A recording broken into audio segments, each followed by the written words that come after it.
Misalnya dari vendor dari Universitas Tarumanagara. Jadi sesuai dengan janji kemarin ya Bu, kita di sini ingin sedikit berbincang-bincang dengan Ibu tentang perusahaan di mana Ibu bekerja. Ya, jadi yang pertama yang saya mau bertanya, perusahaan Ibu itu namanya apa sih? Terus sejarah kenapa bisa berdiri itu kenapa sih?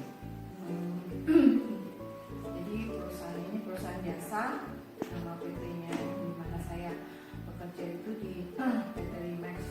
Remax yang cabang dalam Sutra itu namanya Remax Ventura. Kalau bagaimana perusahaan ini berdiri,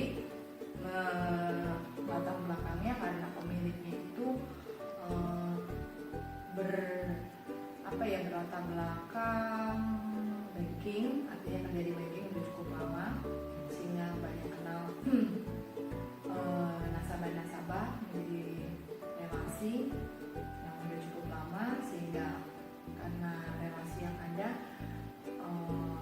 mereka kan juga butuh aset, jadi mau membantu mereka dalam mentransaksikan aset-aset mereka sehingga berpikir untuk menggunakan ini yang ada sehingga menjadi brand Remax ini. Tepatnya sih berdirinya di 1 Oktober 2014. Itu maksudnya secara hukumnya itu berdiri. Gitu loh, kalau di latar belakangnya ya karena dia banking dan punya relasi yang cukup banyak. Dari 2014 berarti sudah berjalan 5 tahun ya? Kurang lebih 4 tahun, hampir 5 tahun. Kalau boleh tahu yang ditawarkan di perusahaan itu apa sih produk-produknya? Tawarkan tolong jasanya. Kalau karena kita perusahaan jasa, berarti kita menawarkan jasa penjualan, jual, jasa beli, dan jasa sewa. Baik itu produknya sesuai dengan yang kita dapat, jual rumah, jual tanah, jual apartemen, jual ruko, juga jual office tower juga bisa. Kemudian kalau untuk demikian juga untuk beli, bisa beli tanah, beli rumah, beli gudang, beli office, beli ruko, seperti itu. Kemudian juga untuk sewa, karena sewa juga ada sewa gudang, sewa rumah, sewa apartemen, sewa kantor, ruko, seperti itu. Jadi jual, beli, dan sewa sih produk-produknya yang berhubungan dengan aset gitu.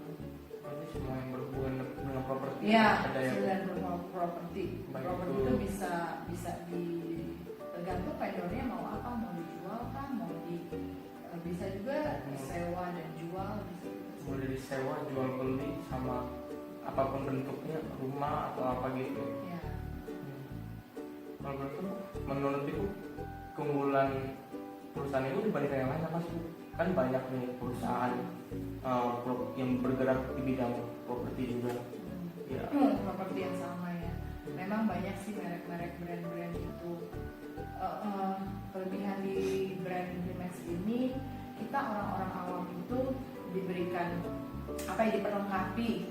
Kita ikutin training, ikutin seminar, untuk kita dipersiapkan menjadi tenaga pemasaran yang profesional gitu loh. Artinya kita tahu rule-nya dalam memproses sebuah transaksi, karena akan banyak menyangkut tentang keuangan, pajak, dan hukum transaksi jual beli gitu ya. Jadi orang awam tuh dipersiapkan dengan training seminar sehingga kita di lapangan itu memahami apa yang harus kita lakukan. Itu dari sisi skill marketingnya, dan yang lainnya itu bahwa kita memberikan servis yang lebih kepada vendor maupun kepada klien bila mereka kendala atas data yang mungkin bukan tidak valid, tapi data yang mungkin ada beberapa contohnya, mungkin karena dia ahli waris yang orangnya tidak ada di Jakarta, tidak ada di Indonesia, kan prosesnya lebih rumit gitu loh. Nah itu kita bantu juga, atau juga mungkin karena data-data yang mereka nggak tinggalin, mereka di luar kota, jadi mereka banyak data yang maksudnya nggak up to date seperti itu. Jadi misalnya mungkin mereka udah nggak bayar 10 tahun atau nggak bayar keamanan atau nggak bayar PBB-nya, mungkin udah 5-10 tahun nggak bayar gitu kan. Nanti itu kita sebagai marketing di lapangan kita akan bantu untuk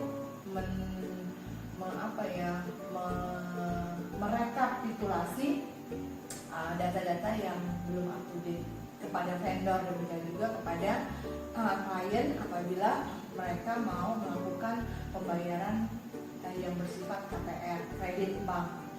Jadi kami akan mereferensikan bank-bank yang memungkinkan mereka bisa berkolaborasi antara klien dengan bank.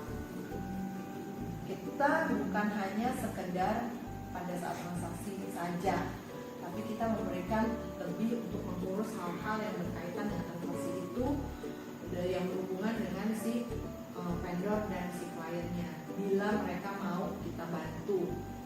Tapi kalau mereka merasa itu bersifat private dan mereka bisa handle sendiri, bisa Jadi sekalipun sudah selesai itu tetap misalnya ada kendala bisa dibantu ya Bu? Iya, pastinya kita bantu karena itu sebagai bentuk kerja moral kita dan juga tanggung jawab kita, karena kita sudah ambil case itu benar-benar sampai clear.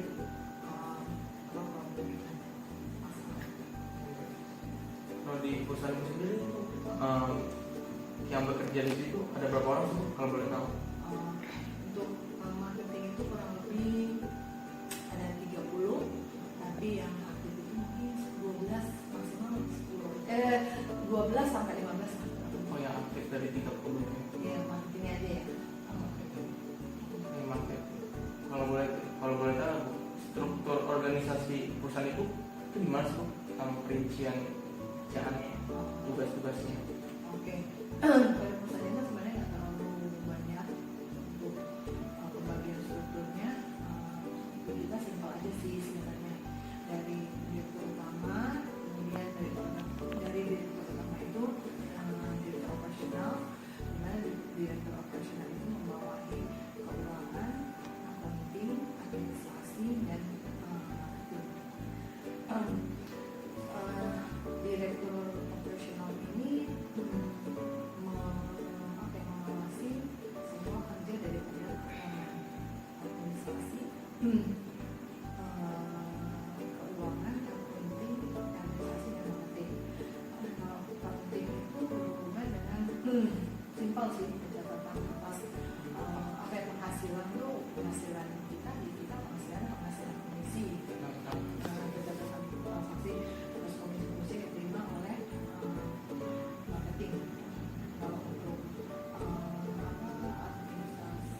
administrasi itu membantu kita marketing untuk memasukkan data-data kita kepada web-web yang kita untuk ajang promosi.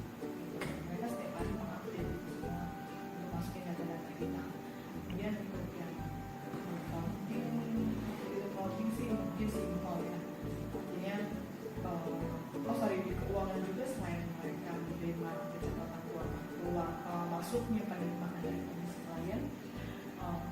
Berarti kurang lebih seperti itu. Kalau marketing pasti otomatis ya di